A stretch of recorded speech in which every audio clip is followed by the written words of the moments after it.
Here's a simple explanation of how I apply patterns to scales. I've spent my time just learning one pattern on the neck. That pattern is broken down into 5 sub-patterns depending on the starting position, and I've spent my time just learning the pentatonic scale, which can be applied to the minor pentatonic and the major pentatonic. To give you an explanation of this, let's take the classic, say, shape for F sharp minor pentatonic. Starting on the F sharp, we come up, and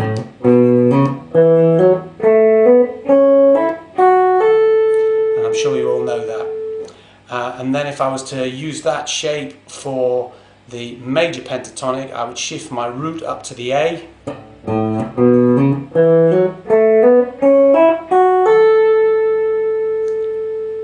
So just to recap, you use the same shape for A major pentatonic or F sharp minor pentatonic.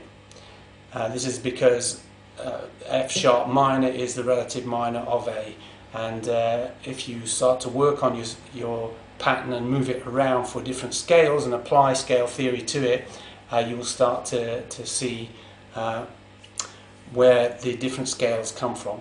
So going back to the pattern that I used, and I'll show you that up the neck now, and the 5 sub-patterns. So starting on position 1, which is the basic minor pentatonic shape, we have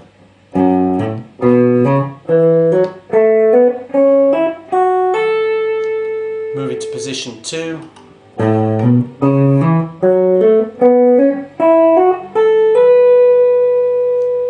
position 3,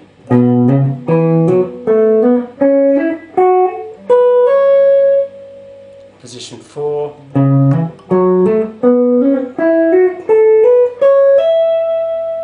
position 5,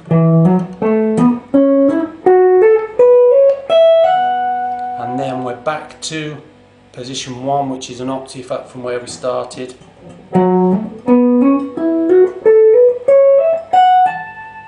And of course you can keep going if you want to, but I don't get up generally that high up the neck. Okay, so that was the 5 sub-patterns that make up the one pattern which I spend my time sort of practicing all the time. I'll just move around it and just kind of show you how you can link the pieces together so that you're going up and down the neck, which is how I use the pattern when I'm sort of practicing for practicing the shape.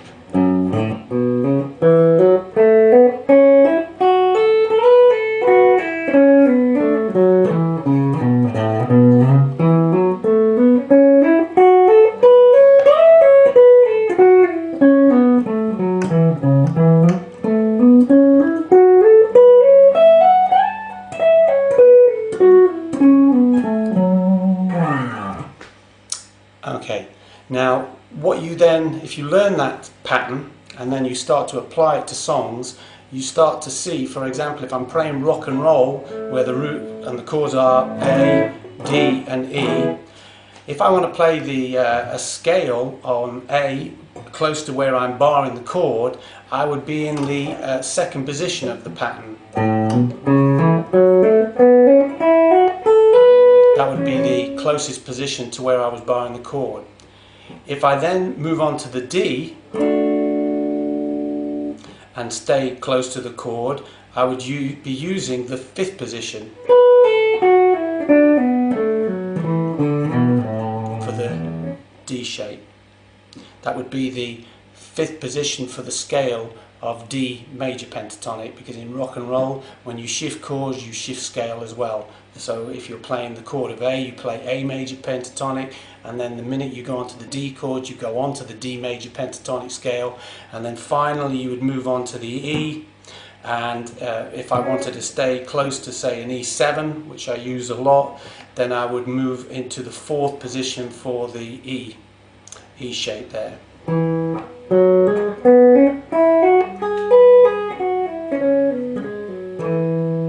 I hope that makes sense to you.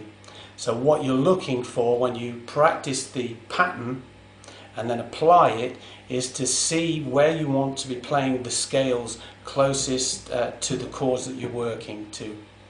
Obviously as well, if you know the whole pattern, you can fluidly move up and down the neck in some nice sort of little pattern shapes that you'll find. But I'm going to put the pattern shapes onto another video, so sort of leave it at that and good luck with it.